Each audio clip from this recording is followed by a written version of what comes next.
Hello, my friends. My name is Amanda with Mana Panda Projects, and today I have an adorable paper hearts decorative riser. Now, I titled this Paper Hearts rather than Valentine's because although it is hearts, it's really more than just like a Valentine's Day riser. You could totally use this year round in the right place, in the right situation. So I didn't really want to just limit it to Valentine's Day, but of course, Valentine's Day is coming up. So I'm making it. So I took a Digital Deco Designs rice paper print. The name of it is Paper Hearts. So depending on where you're watching, I'll put the link in the comments or the description. You can also comment Paper Hearts and I will give you the link so that you can get this print, okay? I actually have one extra. If you're watching this in real time, so this is January of 2024, I'm going to be gifting away one because I printed an extra one. So to one person who shares this video out there, I'll be gifting it away. So this is a tray, or actually like a little box from Dollar Tree. It's like a wooden little box. I just painted the entire thing white, and then I traced the shape of the rice paper and the scrapbook paper that I'm going to be using. I'm actually using a second Digital Deco Designs, which is called Distressed Checks, hand-painted black and white checks, I believe. So I'm doing the long sides with the checks, and then I do the short sides with a leopard print scrapbook paper. So those look so awesome together. I love the combo that I chose. It's very, very fun, sassy. I told you, when I like red in Valentine's, there's got to be a leopard with it.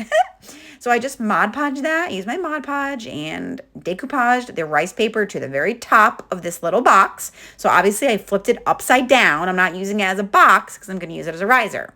So I decoupaged it to the top. I used my brayer. If you do not have a brayer, you need to get yourself one, okay? You can get it on Amazon. It really helps to smooth everything out. I love it with scrapbook paper and rice paper especially. My box is falling apart there, so I had to kind of glue it together. So after I decoupage that on, I just sanded the edges, and then I do the same thing to the ones on the side. So I traced it, but when you trace the paper, it's okay if it's not the exact same size of the top and the edges of this little box because you're going to sand the edges off, sand the excess paper off anyways. So I get that down, and then after I get them all Mod Podged down, you really want to make sure that you dry it, because if you don't dry it and the Mod Podge has the paper wet, when you go to sand it, you can end up like ripping your paper and you're going to mess your project up and you're going to be sad and you're going to have to fix it. So just make sure it's dry first, okay? Make sure it's dry first. All right, so I just do that. I get all four sides. I covered up that star on the side. I thought about cutting the star out of the paper, like tracing the star and then just cutting it out, but I didn't really go with the hearts, you know? If it was a heart on the side, I actually think Dollar Tree makes the hearts. I think there's a box like this that has hearts. If you had that one, it would be perfect for this.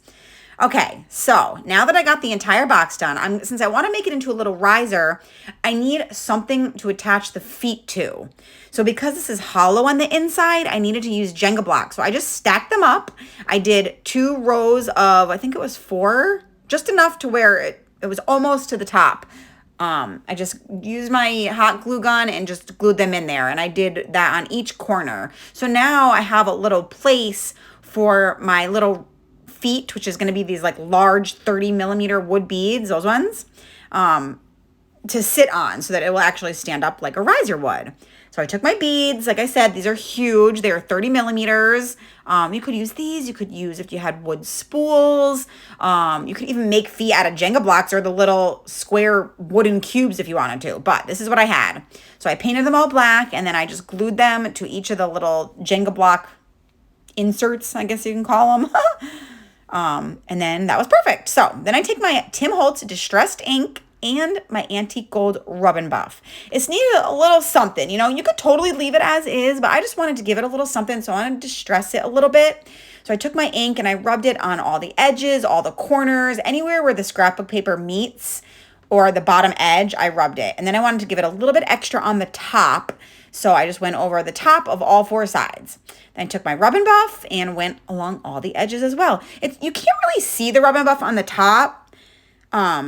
You can see it a little bit on the edges, but I just did it anyways because I know it's there. But then I took it on, put it on my feet, which I absolutely loved. I love black with the antique gold like this, and it just blended so well with those hand-painted checks and with the vibe of the top. I loved that. So here it is, you guys, all done. I love this. If you don't like leopard, you could always just leave that out and just do the checks, or you could do the sides the same paper hearts. So remember, this is Digital Deco Designs. If you need the link to this print, let me know. I absolutely love how this turned out. Sprinkle this video. I'm going to be gifting away one of those paper hearts. Kathy, if you're watching, it was an extra that I had. I printed an extra one that I know I'm not going to use, so I'm going to share the wealth.